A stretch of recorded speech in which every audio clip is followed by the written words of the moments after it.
Hello everyone, in this video I am going to tell Bhagavad Gita sloka number 12.20, the last sloka in Bhagavad Gita chapter 12, devotional service. In the previous shlokas, Lord Krishna told that one who is equal to friends and enemies, who is equipoised in heat and honor and dishonor, heat and cold, happiness and distress, fame and infamy, who is always free from contaminating association, always silent and satisfied with anything, who doesn't care for any residence, who is fixed in knowledge and who is engaged in devotional service, such a person is very dear to him. Let us begin with this shloka. ये तु धर्मामृतमिदं यथोक्तं पर्युपासते श्रद्धदाना मत्परमा भक्तस्तेतीव मे प्रियाः.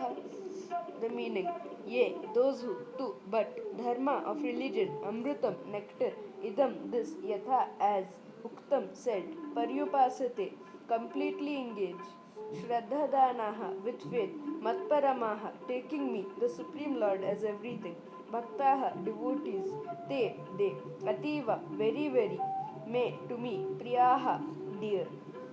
The whole meaning is, those who follow this imperishable path of devotional service and who completely engage themselves with faith, making me the supreme goal, are very, very dear to me.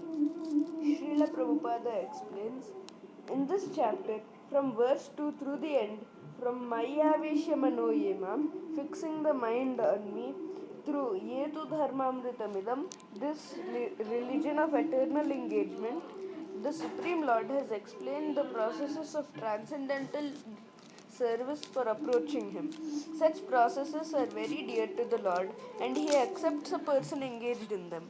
The question of who is better, one who is engaged in the path of impersonal Brahman or one who is engaged in the personal service of the Supreme Personality of Godhead, was raised by Arjuna, and the Lord replied to him so explicitly that there is no doubt that the devotional service to the personality of Godhead is the best of all processes of spiritual realization. In other words, in this chapter it is decided that through good association one develops attachment for pure devotional service and thereby accepts a bona fide spiritual master, and from him begins to hear and chant and observe the regulative principles of devotional service with faith, attachment, and devotion, and thus becomes engaged in the transcendental service of the Lord. This path is recommended in this chapter. Therefore, there is no doubt that devotional service is the only absolute path for self-realization, for the attainment of the Supreme Personality of Godhead. The impersonal conception of the Supreme Absolute Truth, as described in this chapter, is recommended only up to the time one surrenders himself for self-realization. In other words, as long as one does not have the chance to associate with pure devotees, the impersonal conception may be beneficial. In the impersonal conception of the Absolute Truth, one works without fruitive result, mediates and cultivates knowledge to understand spirit and matter.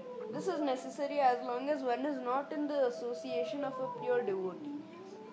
Fortunately, if one develops directly a desire to engage in Krishna consciousness in pure devotional service, he does not need to undergo step-by-step improvements in spiritual realization.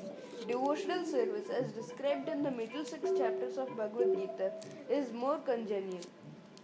One need not bother about materials to keep body and soul together, because by the grace of the Lord everything is carried out automatically. Thus ends the Bhaktivedanta purports to the 12th chapter of Srimad Bhagavad Gita in the matter of devotional service. Thank you for watching, and I will tell the next shloka in the next video.